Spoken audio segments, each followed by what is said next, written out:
Is-sbuħija tal-Gżejjer Maltin hija waħda mir-raġunijiet għaliex il-grupp popolari ta' snin 60 u 70 Smokey jilqa' l-istediniet biex jiġi jdoqq Malta.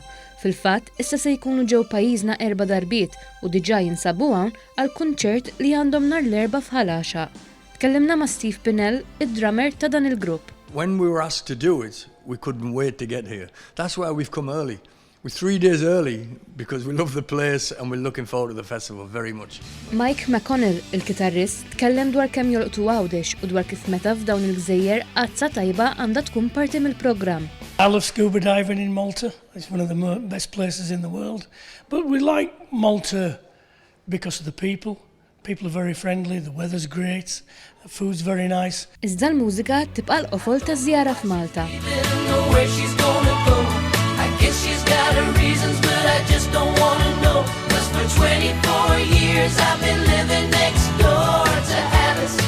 Mużika li dawk li gawdew is-snin 70 żgur mhux darba jew tnejn żifnu għar-ritmu tagħha. Il-kunċert li se jsir nhar l-erba' f'Ħalaxa huwa parti mill-Smokey World Tour u se jkun qed ifakkar l-20 anniversarju mill-ewwel kunċert tal-Għaxaq Music Festival. Il-kantant Mike Kraft għalilna kif minkejja dawn is-snin kollha ta' esperjenza folla bħal dik li hemm mistennija f'Ħalaxa toffri ċertu eċitament. The only time I think we get really nervous is if we put a new piece of material in the set. But other than that, it's more like an excited, nervous thing to get out and play in front of so many people. I'll meet you at midnight under the moonlight. I'll meet you at midnight. Oh, but Jean-Claude Louise Marie will never be.